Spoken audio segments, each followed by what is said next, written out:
अरे दोस्तों, स्वागत है आज की एक नई वीडियो में। दोस्तों, आज की इस वीडियो में मैं श्रवण कुमार खंड काव्य से रिलेटेड सारे इंपॉर्टेंट क्वेश्चंस को लेकर के आ चुका हूं। जी हाँ दोस्तों, अगर आपके ज़िले में भी श्रवण कुमार खंड काव्य चलता है तो आज की वीडियो आपके लिए बेहद इंपॉर्टेंट होने वाली है, क्योंकि इस वीडियो को देखने के बाद आपका श्रवण कुमार खंड काव्य से सारा काम फिनिश हो जाने वाला है। इसको दोबारा पढ़ने की ज़रूरत नहीं है। तो चलिए दोस्तों, आज की इस शानदार वीडियो को शुरू करते हैं और श्रवण कुमार खंड काव्य से रिलेटेड सभी प्रश्नों को समझते हैं। देखिए, मैं आपको बता दूं दोस्तों, श्रवण कुमार खंड काव्य से कैसे प्रश्न बनते हैं। ठीक है, सबसे पहले ये बताते हैं, फिर उन प्रश्नों को कैसे पढ़ना है मैं वो भी बताऊंगा। देखिए, श्रवण कुमार खंड काव्य से अगर ऐसे प्रश्न आता है कि श्रवण कुमार खंड काव्य का कथानक लिखिए, या फिर श्रवण कुमार खंड काव्य की कथा वस्तु लिखिए, या फिर श्रवण कुमार खंड काव्य का सारांश लिखिए, तो इन तीनों प्रश्नों के उत्तर में आपको सेम ये वाला उत्तर लिखना है जो मैं आज की इस वीडियो में बताने वाला हूँ। या फिर अगर ऐसा प्रश्न आता है कि श्रवण कुमार खंड काव्य के नायक का चरित्र चित्रण कीजिए, या फिर श्रवण कुमार खंड काव्य के आधार पर श्रवण कुमार का चरित्र चित्रण कीजिए, तो उसके लिए आपको मेरी दूसरी वीडियो देखनी पड़ेगी। तो आपको अगर चरित्र चित्रण पढ़ना है तो श्रवण कुमार का चरित्र चित्रण सर्च करके आप जाइए यूट्यूब पे पढ़ लीजिए। ठीक है, अब बात आती है श्रवण कुमार खंड काव्य के कथानक, सारांश या कथा वस्तु की।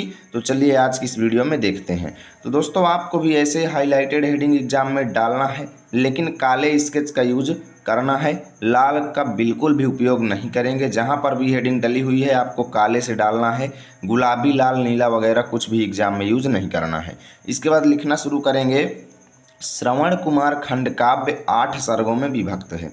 क्या लिखेंगे दोस्तों कि श्रवण कुमार खंड काव्य 8 सर्गों में विभक्त है, जिसका सर्गवार सारांश इस प्रकार है। सर्गवार का मतलब सर्ग बाई सर्ग, ठीक है ना।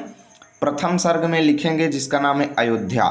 इसमें लिखेंगे इस सर्ग में अयोध्या नगरी की स्थापना, उसका नामकरण एवं उसकी अन्य विशेषताओं का वर्णन है। ठीक है, अयोध्या में सर्वत्र माने सभी जगह नैतिकता और सदाचार विद्यमान है।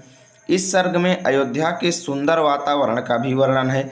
ऐसे मनमोहक वातावरण में राजा दशरथ शिकार करने की योजना बनाते हैं। ये आपका प्रथम सर्ग की कथा हो गई, इतना आप लिखेंगे।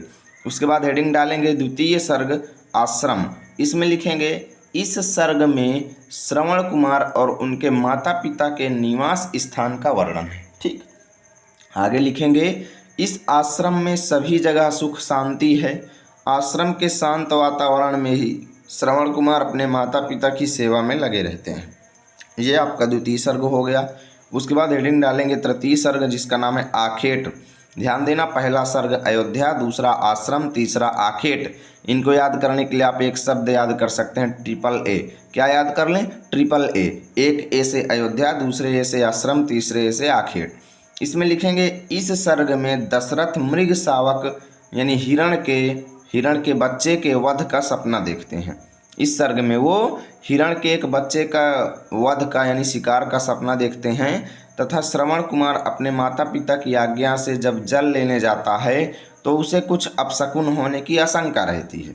पहली बात तो राजा दशरथ हिरण के बच्चे को मारने का सपना देखते हैं, और दूसरी तरफ श्रवण कुमार जब जल लेने जाते हैं तो उनको भी कुछ ना कुछ अपशकुन होने की संभावना लगी रहती है। ठीक है, तो दशरथ सुबह होते ही वन में जाते हैं, जहां पर वह नदी में पात्र यानी बर्तन डूबने की ध्वनि को किसी जानवर की ध्वनि समझकर बाण चला देते हैं, जो जाकर श्रवण कुमार को लग जाता है।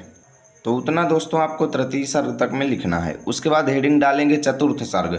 ये बहुत ज़्यादा इंपॉर्टेंट है दोस्तों, इससे अलग से भी पूछ लेता है कि श्रवण कुमार खंड काव्य के आधार पर चौथे सर्ग की कथा वस्तु लिखो, या फिर छठवें सर्ग की कथा वस्तु लिखो, या सातवें सर्ग की कथा वस्तु लिखो। तो ऐसी स्थिति में थोड़ा सा आपको और बड़ा लिखना चाहिए ताकि आपके अंक ना कटें।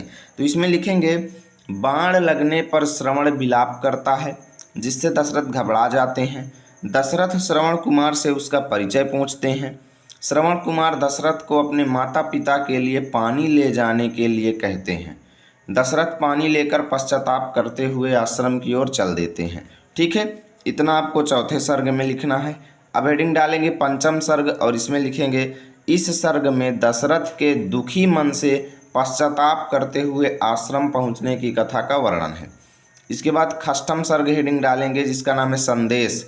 षष्ठम सर्ग का नाम क्या है? संदेश। इसमें लिखेंगे दशरथ उनके माता पिता को सारी कथा बताते हैं। किनके माता पिता को? श्रवण कुमार के माता पिता को सारी कथा दशरथ बताते हैं, जिससे वो करुण विलाप कर उठते हैं और अपने मरे हुए पुत्र को स्पर्श करने के लिए दशरथ के साथ चल देते हैं। अपने मरे हुए पुत्र को देखने, भाई अंधे थे तो देख तो सकते नहीं थे, तो उसको केवल अपने हाथों से स्पर्श कर सकते थे, तो स्पर्श करने के लिए दशरथ के साथ चल देते हैं।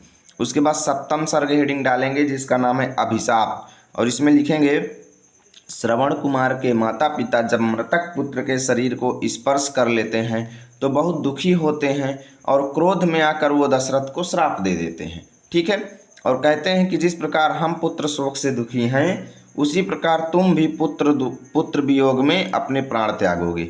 ये श्राप उन्होंने दे दिया था। उसके बाद अब हेडिंग डालेंगे अष्टम सर्ग जिसका नाम है निर्वाण। इसमें लिखेंगे शाप के कारण दशरथ अत्यंत दुखी होते हैं तथा श्रवण कुमार के माता पिता भी प्राण त्याग देते हैं, और यहाँ से इस खंड काव्य की कथा वस्तु समाप्त हो जाती है। तो इस तरीके से दोस्तों इस पूरे खंड काव्य का कथा वस्तु सारांश या कथानक लिखना है। उम्मीद करता हूँ बहुत ही अच्छे से आपको ये खंड काव्य समझ में आया होगा। प्लीज़ वीडियो को लाइक करें, दोस्तों के पास शेयर करें। मिलेंगे आप सभी के साथ अगली वीडियो में, तब तक के लिए जय हिंद जय भारत।